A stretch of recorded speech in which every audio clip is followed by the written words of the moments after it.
ತಂದೆ ಪಟೇಲ ಹೊನ್ನಪ್ಪ ಹಾಗೂ ಸಾಧ್ವಿ ಗಂಗಮ್ಮ ದಂಪತಿಗಳಿಗೆ 13ನೇ ಮಗನಾಗಿ ಹೊನ್ನ ಕಿರಣದಂತೆ ಶಿವಣ್ಣ ಜನಿಸುತ್ತಾರೆ.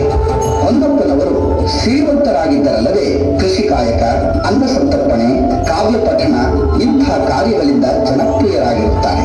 ಪತ್ನಿ ಗಂಗಮ್ಮ ಮಕ್ಕಳನ್ನು ಸಂಸ್ಕಾರವಂತರನ್ನಾಗಿ ಬೆಳೆಸಿದ ಸದ್ಗೃಹಿಣಿ. ಮಗ ಕಾಲ್ ನೋಯ್ತಿದೀಯಾ? ಇಲ್ಲ ಕಣ, ಜಾಣ ಮರಿ. ಪುಟ್ಟ, ನೀನು ಸಿದ್ಧಗಂಗಾ ಬೆಟ್ಟ ನೋಡ್ದಲ್ಲ, ಸಣ್ಣಾಗೈತಿ ಅಲ್ವಾ? ಸಣ್ಣಾಗೈತೆ ಅವ. ಮೊನ್ನೆ ಶಿವಗಿಂದ ನೋಡಿದ್ವಲ್ಲ, ಅವನು ಶಿವ ಅಲ್ವಾ? ಕಣ್ ಮಗ, ಇವತ್ತು ಸಿದ್ಧಗಂಗಾ ನೋಡಿದ್ವಲ್ಲ, ಅವನು ಶಿವ ಅಲ್ವಾ? ಕಣ್ ಮಗ, ಅವನು ಶಿವನೇ. ಒಂದೇ ಶಿವ, ಇನ್ನೊಂದೇ ಶಿವನ? ಇಲ್ಲ ಮಗ, ಇಬ್ರು ಒಂದೇ ಶಿವ.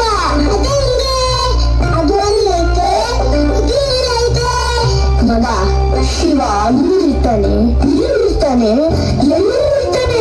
ಅವ್ನು ಇಲ್ಲಿರೋ ಜಾಗನೇ ಇಲ್ಲ. ಸಿದ್ಧಗಂಗಾ ಮತ್ತು ಶಿವಗಂಗದಲ್ಲಿ ದೊಡ್ಡ ದೊಡ್ಡ ಮಹಾತ್ಮರು, ವಿರಕ್ತರು ಎಲ್ಲ ತಪಸ್ ಮಾಡಿ ಶಿವನ ನೋಡಿದ್ರಂತೆ ಕಂದ. ಹೌದಾ?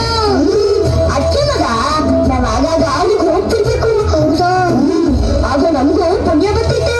ಹೌದಾ? ನೋಡ್ ಮಗ, ಇದೆಲ್ಲ ನಿಮ್ಗೆ ಅರ್ಥ ಆಗಕ್ಕಿಲ್ಲ. ನೀವ್ ದೊಡ್ಡದಾದ್ಮೇಲೆ ಎಲ್ಲ ತರತಾನೆ ಅರ್ಥ ಆಯ್ತದೆ, ಆಯ್ತಾ? ಹವ, ನನ್ಗೀಗ ಒಂದ್ ಕತೆ ಹೇಳು. ಯಾವ ಕತೆ ಹೇಳಿ?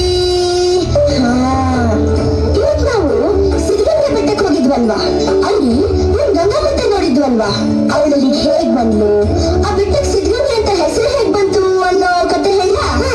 ಸರಿ ಕೇಳು. ಹಿಂದೆ ಗೋಸಲ ಸಿದ್ದೇಶ್ವರರು ಅಂತೂ ದೊಡ್ಡ ಋಷಿಗಳಿದ್ರಂತೆ. ಒಂದ್ಸಲ ಅವ್ರು ತಮ್ಮ ಶಿಷ್ಯರ ಜೊತೆಗೆ ಅಲ್ಲಿಗೆ ಹೋಗಿ ತಪಸ್ ಮಾಡ್ತಿದ್ರಂತೆ. ಹಿಂದೆ ಒಂದ್ ರಾತ್ರಿ ತಪಸ್ ಮಾಡ್ತಾ ಕೂತ್ಕೊಂಡಿರುವಾಗ ಒಬ್ಬ ವಿರಕ್ತನಿಗೆ ತುಂಬಾ ಬಾಯಿಟ್ಟು ಆಗುತ್ತಂತೆ. ಆಗ ಅವನಿಗೆ ಕುಡಿಯಕ್ ನೀರೇ ಸಿಗ್ಲಿಲ್ವಂತೆ. ಯಾಕಂದ್ರೆ ಅದು ಸುತ್ತ ಬೆಟ್ಟ ಅಲ್ವಾ, ಅದಕ್ಕೆ ಸಿಗ್ಲಿಲ್ವಂತೆ. ನೀರು ಅಂತ ಒದ್ದಾಡ್ತಿರೋ ಆ ವಿರಕ್ತನ್ನ ನೋಡಿ ಗೋಸಲ ಸಿದ್ದೇಶ್ವರರು ಒಂದು ಕೊಳ್ಳು ಬಂಡಿಗೆ ತಮ್ಮ ಮಣಕಾಲಿಂದ ಅಂತ ಒದ್ರಂತೆ ಕಂದ. ಹೌದಾ? ಹೀಗೆ ಸಿದ್ದೇಶ್ವರರ ಕೃಪೆಯಿಂದ ಆ ತಾಯಿ ಗಂಗಾ ಧರೆಗೆದ್ದು ಬಂದು ಕಂದ.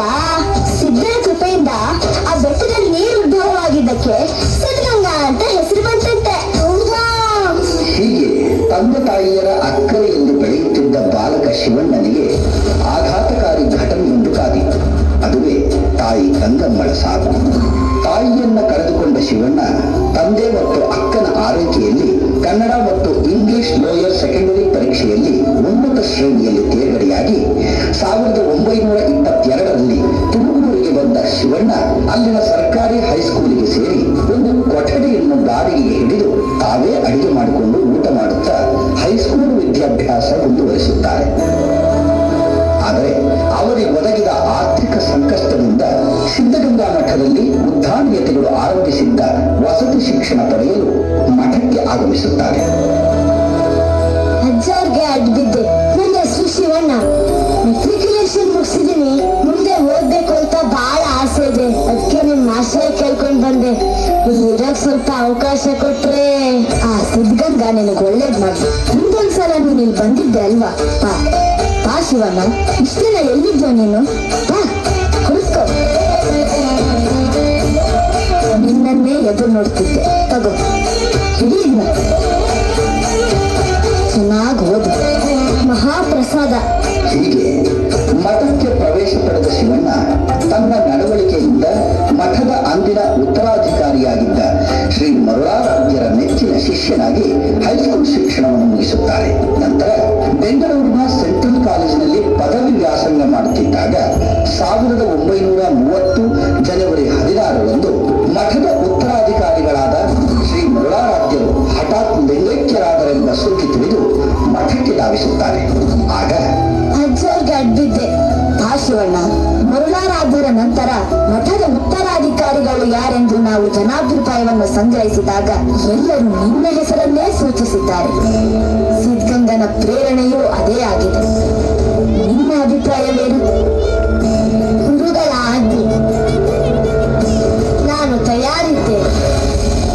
ಚೆನ್ನಾಗಿ ಯೋಚನೆ ಮಾಡಿ ಹೇಳು ಶಿವಣ್ಣ. ಸನ್ಯಾಸಿಯ ಬದುಕು ಹಾಲು ತುಪ್ಪ ತಿಂದಷ್ಟು ಸುಲಭವಲ್ಲ. ಸನ್ಯಾಸತ್ವ ಅಂದರೆ ಎಲ್ಲದರಿಂದ ವಿರಕ್ತನಾಗುವುದು ಅಲ್ಲ. ಸನ್ಯಾಸಿಯ ಜೀವನ ಕತ್ತಿಯ ಅಲಗಿನ ಮೇಲೆ ನಡೆದ ಹಾಗೆ. ಇಡೀ ಸಮಾಜವನ್ನೇ ತನ್ನ ಸಂಸಾರವೆಂದು ಬಾಳುವವನೇ ನಿಜವಾದ ಸನ್ಯಾಸಿ. ಗುರು ಬೆನ್ನ ಹಿಂದೆ ಇದ್ದರೆ ಗುರಿ ತಲುಪುವುದು ಕಷ್ಟ ಅಲ್ಲ ಗುರುಗಳೇ. ನಿಮ್ಮ ಆಶೀರ್ವಾದ ಒಂದಿದ್ದರೆ ಸಾಕು. ಆ ಸಿದ್ಧಗಂಗನ ಕೃಪೆ ಸದಾ ನಿಮ್ಮೇಲೆ. ಇನ್ನು ಮುಂದೆ ಈ ಮಠಕ್ಕೆ ನೀವೇ ಉತ್ತರಾಧಿಕಾರಿ.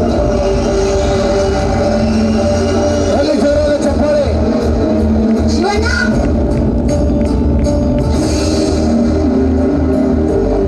ಗಡ್ಬಿದ್ದೆ. ಶಿವಣ್ಣ, ನಾನು ಕೇಳಿದ್ದು ಸರಿಯಾನ? ಏನಪ್ಪಯ್ಯ, ಸನ್ಯಾಸ ಸ್ವೀಕರಿಸಿ ಮಠಕ್ಕೆ ಉತ್ತರಾಧಿಕಾರಿ ಆಗ್ತಿದ್ದಂತೆ? ಹೌದಪ್ಪಯ್ಯ, ಅಜ್ಜವ್ರು ಹೇಳಿದ್ದಾಯ್ತು, ನಾನು ಒಪ್ಪಿದ್ದು ಆಯ್ತು. ನಿನ್ನ ತಲೆಗೆ ಕೆಟ್ಟಿದ್ಯಾ? ಚೆನ್ನಾಗಿ ಓದಿ ನಮ್ಮ ಕುಟುಂಬಕ್ಕೆ ಒಳ್ಳೆ ಹೆಸರು ತರ್ತ್ಯ. ಆಮೇಲೆ ನೀನ್ ಲಗ್ನ ಮಾಡಿ ನೆಮ್ಮದಿಯ ಕಣ್ಮುಚ್ಚಣ ಅಂತ ಕಳ್ಸ್ಕೊಂತಿದ್ರೆ ಸನ್ಯಾಸಿ ಆಗ್ತೀನಿ ಅಂತಿದ್ದಲ್ಲ. ಇದೆಲ್ಲ ಬೇಡ ಮಗ್ನೆ, ಈ ಮಠ ಸಮಾಸ ಬಿಟ್ಬಿಡು. ಇವರ ಆಸ್ತಿ ಪಾಸ್ತಿ ನೋಡ್ಕೊಂಡು ರಾಜನ್ ತರ ಇರುವಂತೆ. ಬಾ. ಇಲ್ಲ ಅಪ್ಪಯ್ಯ, ನನಗೆ ಮದುವೆ ಸಂಸಾರದ ಬಗ್ಗೆ ಆಸಕ್ತಿ ಇಲ್ಲ. ನನ್ನ ಕರ್ತವ್ಯ ಒಂದೇ, ಮಠಾಧಿಕಾರಿಯಾಗಿ ಈ ಕ್ಷೇತ್ರವನ್ನು ಮುನ್ನಡೆಸಬೇಕು. ನನಗೆ ಆಶೀರ್ವಾದ ಮಾಡಿ.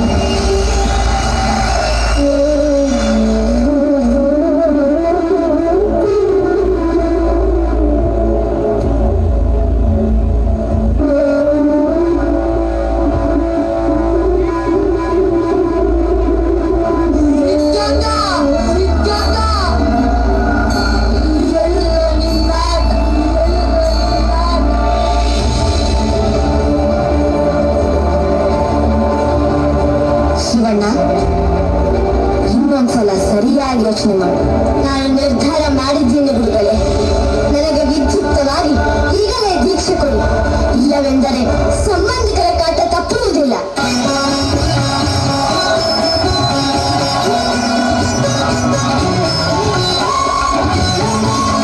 ಲಿಂಗ ಪೂಜೆಯ ಮಾಡುವೆ ಎನ್ನಿಷ್ಟ ಲಿಂಗ ಪೂಜೆಯ ಮಾಡುವೆ ಅಂಗೈಯ ಮಂಟಪದಿ ಸಿಂಗರಿಸಿ ಸಡಗರದಿ ಎನ್ನಿಷ್ಟ ಲಿಂಗ ಪೂಜೆಯ ಮಾಡುವೆ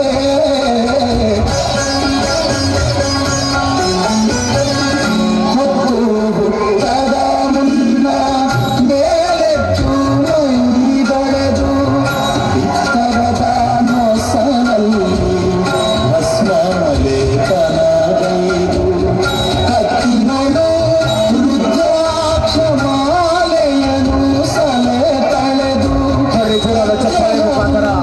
ಶಿವಣ್ಣ, ಉತ್ತರಾಧಿಕಾರಿಯಾದ್ಮೇಲೆ ಮಠದ ಜವಾಬ್ದಾರಿಗಳನ್ನು ನಿಭಾಯಿಸುವುದು ಸುಲಭದ ಮಾತಲ್ಲ.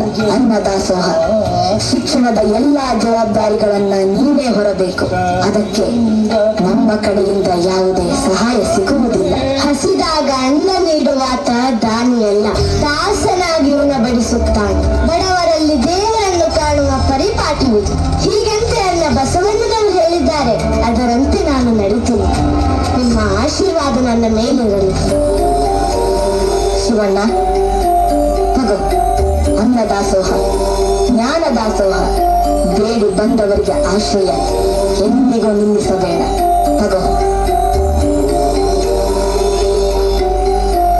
ಜೈ ಸಿದ್ಧಗಂಗಾ.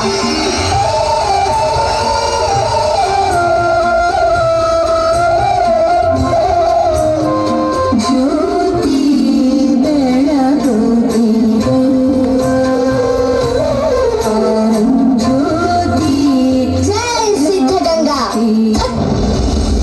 ಬೆಳಗ್ಗೆ ಆಯ್ತು ಅಂದ್ರೆ ಅಯ್ಯ ಸ್ವಾಮಿ ಶಿವಶಂಕರ ಬಂದ್ಬಿಡ್ತಾರೆ.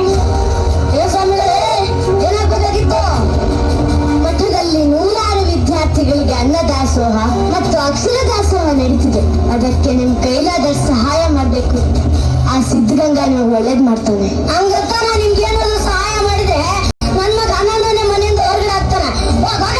ಬಂದ್ಬಿಟ್ಟ. ಎಲ್ರು ಈ ಮನೆಯಿಂದ ಒಂದಲ್ಲ ಒಂದಿನ ಹೊರಗೆ ಹೋಗೋರೆ. ಇರೋವರೆಗೂ 4 ಜನರಿಗೆ ಒಳ್ಳೇದ್ ಮಾಡಿದ್ರೆ ಆ ಸಿದ್ಧಗಂಗಾ ಒಳ್ಳೇದ್ ಮಾಡ್ತಾನೆ. ಹೌದಾ? ನಿಮ್ ಸಿದ್ಧಗಂಗಾ ಅಷ್ಟೊಂದು ಒಳ್ಳೆಯವನ? ಹಾಗಾದ್ರೆ ಒಂದು ಕೆಲಸ ಮಾಡಿ, ಇಲ್ಲೇ ರೀ ತಗೊಳ್ಳಿ, ಇದರಲ್ಲಿ 700 ರೂಪಾಯಿ ರೊಕ್ಕ ಇದೆ. 6 ಜೊತೆ ತಿಂದು ಎಲ್ಲ ಆಗೋಗಿದೆ. ಇದನ್ನ ಬದಲಾಯಿಸಿ ಹೊಸ ನೋಟ್ ಕೊಡ್ಸಿದ್ರೆ ನಾನು ನಿಮ್ಗೆ ಏನ್ ಸಹಾಯ ಬೇಕೋ ಮಾಡ್ತೀನಿ. ಹಾಗೆ ಆಗಲಿ, ತಗೊಳ್ಳಿ. ನಾಳೆ ಮಠಕ್ಕೆ ಬಂದು ನಿಮ್ಮ ಹೊಸ ಹಣ ತೆಗೆದುಕೊಂಡು ಹೋಗಿ.